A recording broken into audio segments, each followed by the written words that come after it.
What's up, everybody? I'm going to show you guys how I master a track.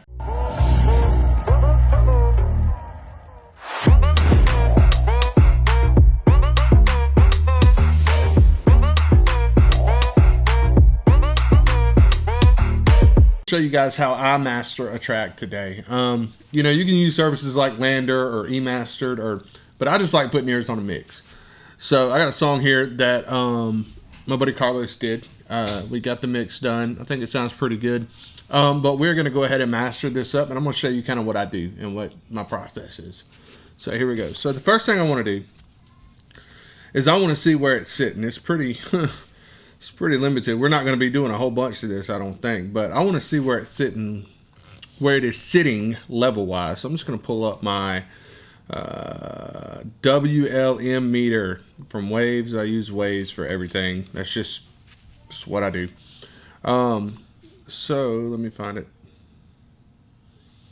It's gonna be sound field. So I'm gonna pull up WLM plus, and it's gonna tell me what my short-term and long-term lux range is. And I want to be around -12 or -10, personally. So let's see where we're at.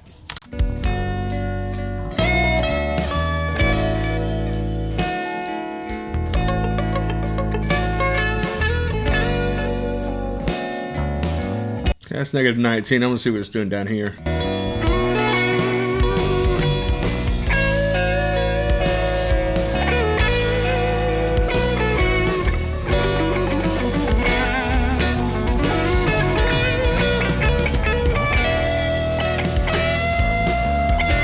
Okay, so we're sitting around. We're hitting -16 at some points, but I don't want to compress this anymore. If I do, it's just going to be to take a little bit off the top end. So I'm just going to use a couple of plugins here and get the level where I want it. I'm going to cut and trim my beginning and my end, and we're going to call it good.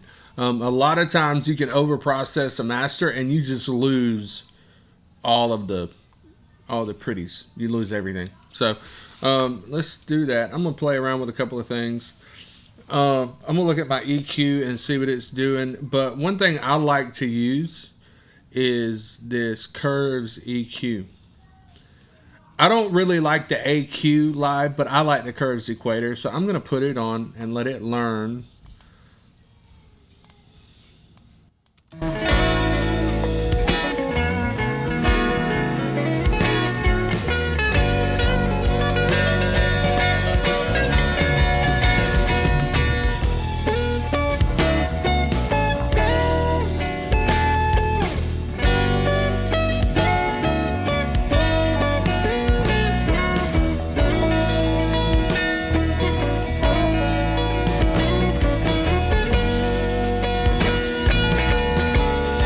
Okay, I like that. I like the curve it put on there. Anytime you're using these AI tools, you don't want to use these tools as the be all to end all. What I like to do is put one on and see what it's doing, use my ears, and then make an adjustment from there. But I'm going to do one more thing in the mid-range. For this, I'm going to use my F6 EQ, and I just want to tame the mid-range just a little bit more.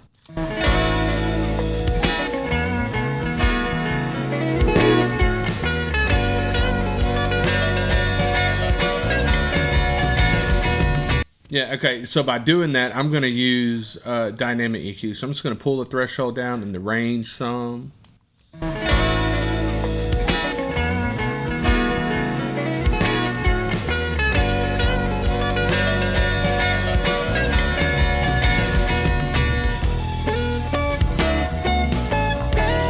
Nice. It tightened it up a little bit.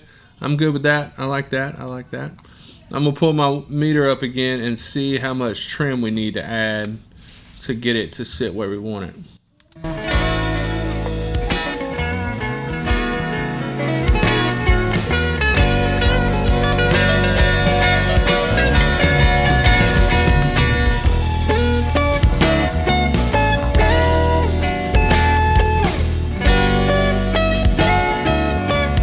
One last thing,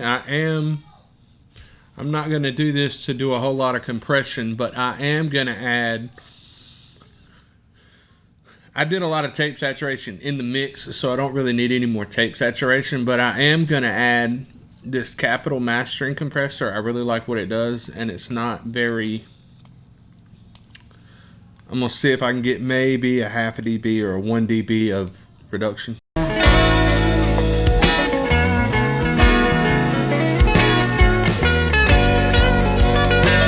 Yeah, just like that. I just want to kiss it and see what my meter's doing.